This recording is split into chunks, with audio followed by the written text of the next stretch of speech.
Bana Babie atuuse omukyala wa Bobie wine.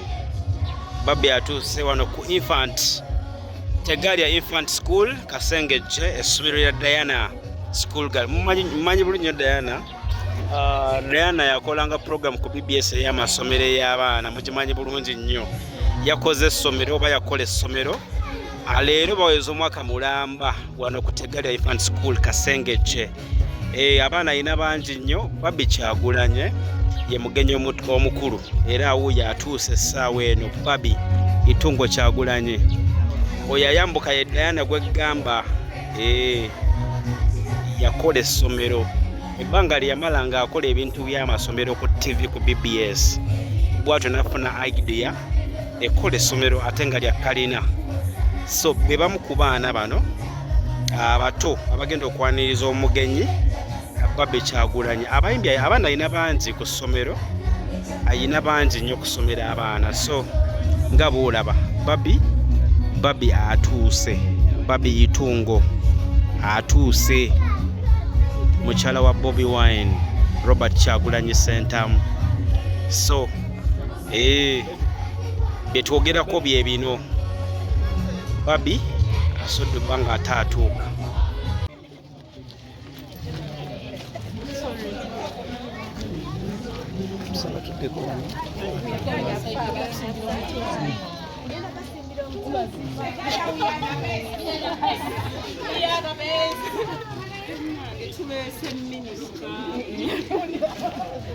President his wife. Father Wina Annie. Father Wina. Yes,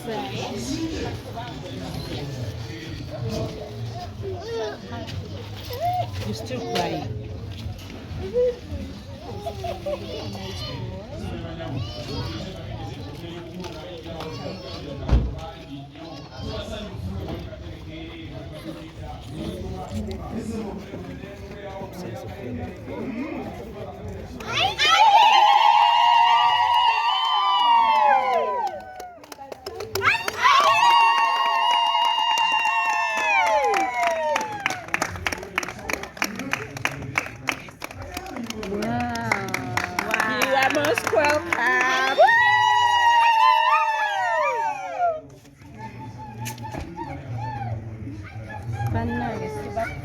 I'm not moving from Tegalia.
President his wife. Father Wina Annie. Father Wina. Yes,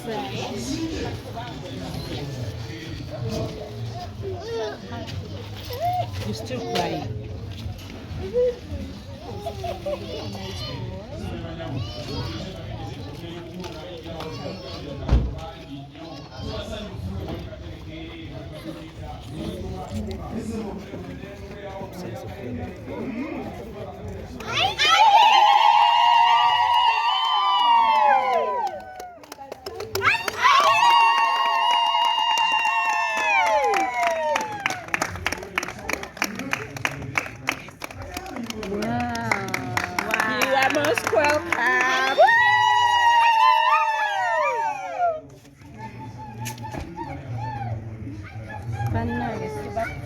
I'm not moving from Tegalia.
Kati okusezera ku mbeera tugenda mu anthems naye simanyi DJ muyinza otegeera lwaki ezo ennyimba zakubye mu kuba akalulu bamukitegedde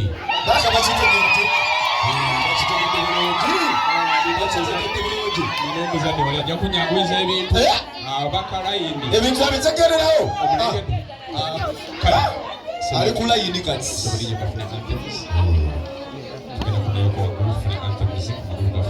twenda tugenda kuyimirira tugende mu national anthem.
kutusobozesa olwono tandise okwebaliramu naye bintu bya director Diana naye era bwafuna mba nfuna tweyanza nnyo okusasula school fees mu budde n'okutererera ku baana bano nga tubabaddiza ndabye nga mwami Balinda sebo mwami Balinda nsabojjeko wano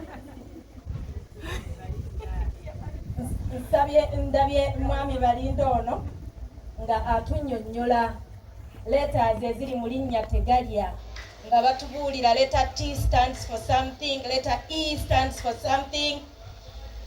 Omwami ono atunnyonnyodde nti E stands for excellence. Ekifo kino kikolerera okubawa abaana ababangufu nga ddala bw'omukwatako bwe kaba kabiri nti osazaako kamu. Era example esinze ebadde y'omwami ono bwe mba nga mubaddewo nga mumulabye muyinza okufuna ekifaananyi ekituufu essomero lino kye ligenda okufulumya neyanza ssebo niweddirayo. Waliwo omukyalo omulala mukama waffe bamuyita Hazel taliiwo wano. Hazel oyo mbadde njagala mwogereko nga waali naye speech yange genda kubeera ku kigambo excellence. Ekigambo excellence kitegeeza okucelebratinga buli kokulaakulanyeeko buli lunaku kiringa kuzimba kizimbe tofaali lyoteekako ligenda waggulu walinnaalyo n'eriddako awo n'ofuna ekizimbe ekinene. Excellence is the result of little by little by little work put together. Abaana bano bava ewaka nga mubayigiriza okusiba engatto. Wano ne tubayigiriza nti kibaliga afaanana bw'ati n'engatto entuufu zifaanana bwe ziti. Omwana agenda okuyiga okutambula mu kkubo eyo nga muntu mukulu ng'ali excellent ng'atambula ali smart naye nga wabaddewo emitendera gy'ayitamu okusobola okubeera excellent to that level. Wano essomero kye ndirabyeko nga mbaleetera examples bbiri. Emu ya Hazel, endala ya mwami ono, mwami Balinda. Waliwo characters za mirundi ebiri. Nkuteka video mu simu yange awo era nekaweereza abaana baffe ku family group. Tulina ka group ka family akalimu abaana baffe ne taata ne maama. Ne mbagamba mu group eno mwana ki gwe weerabamu gwe nga gwe. Omu ku baana sijja babuulira mannya gaani. Omu ku baana yeerabye mu Hazel. Omulala yeerabye mu mwami oyo Balinda. Ne mbagamba that is life. Buli omu can approach life in a way that they are able to approach it. These children are in the same school, but they are all being raised to live this life and compete here, and they will all do well. It is just a matter of time. And the teachers to identify what the kids are good at so they can empower them. Knowledge of excellence is knowing what one is good at and empowering them in that line so that they are able to come out there and compete with everybody else, but they will all succeed because they approach life differently.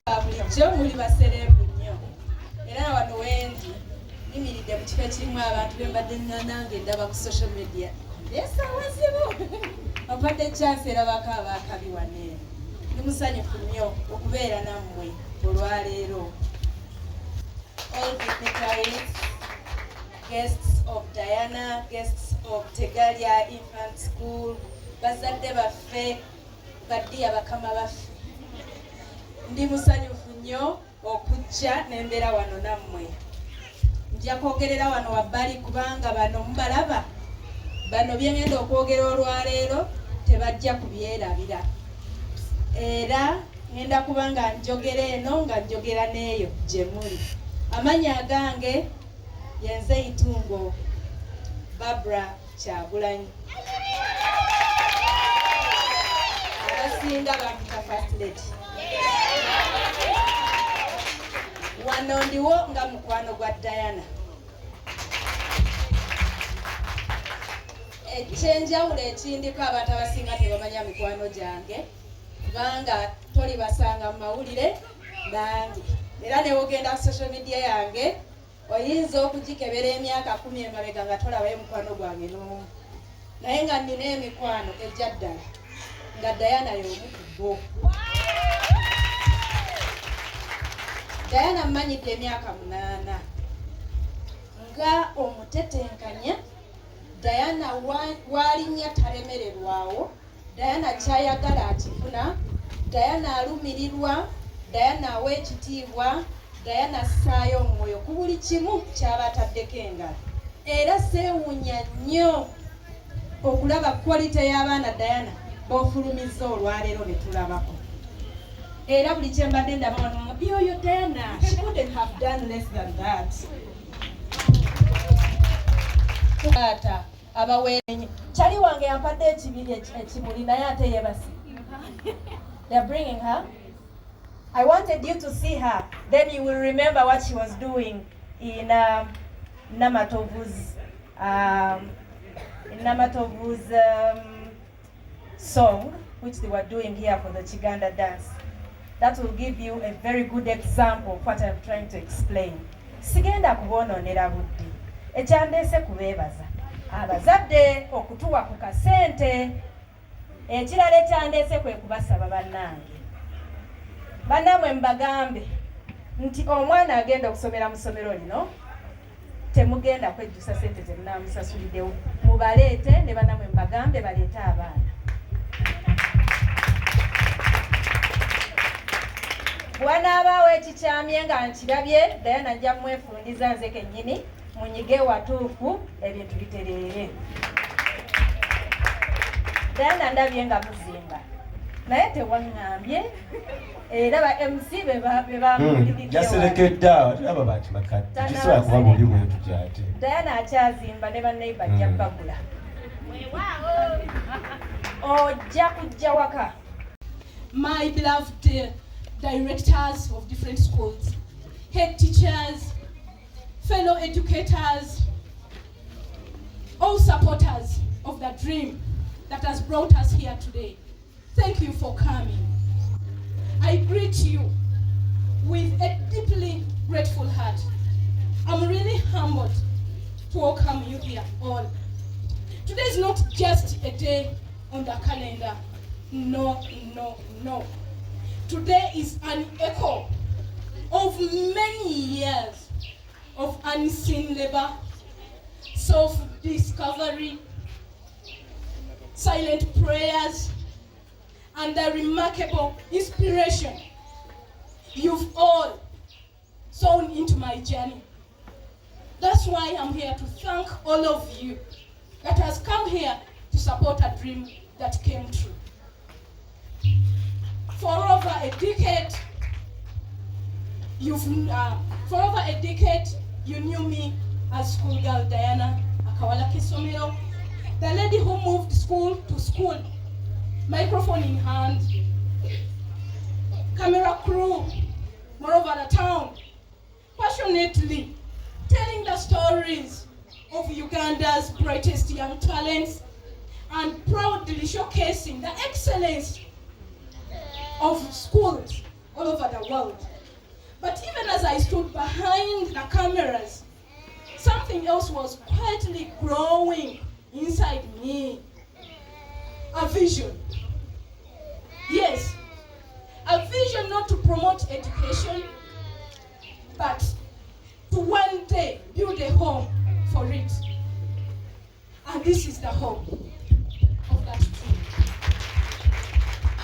A space where learning begins, not just from books, no, but from love.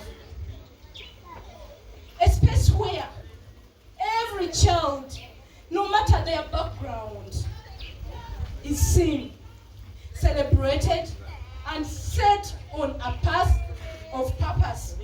From the very start, ladies and gentlemen, that dream is what gave birth to Tegalia Infant School. I believe that great trees begin as small as seeds.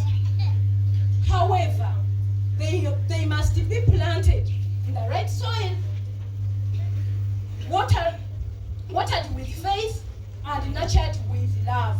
That is Tegalia Infant School, Wakiso, Kasengete. We may be at toddler steps, as you can see, but with few classrooms, with simple playground, with soft chalkboards, but the foundation we are laying is so strong, very, very strong, because it is not built on money. Yeah, I repeat, it is not being built on money, but it is built on meaning. We are here to mean business. It is built on meaning. It is not just about having pupils. Banange webale kuja. Saimoka walata. Webale kubera wano munange. Divoshi matovu. Thank you very much for being here. Banange mwebale. Abo beba mu kubantu abadukanya social media ne kankana. Divoshi matovu wa celebrity track. Celebrity track. Tukwaniriza nnyo. Banange mwena. Gruna. Ono naye YouTuber wakabinyo bane, thank you very much. This is automation nga buli muntu naye mbaniriza nnyo bannamawulire. Nina bakama bange eze gwe mulaba. Nina omwami eyanfuula kyendi. Engalo ga nnyingi okubatula engalo. Ye director wange. Bamwita Chris Luwagakibukutu. Mwami Chris Luwagakibukutu oyo. N'omwami Mbusi.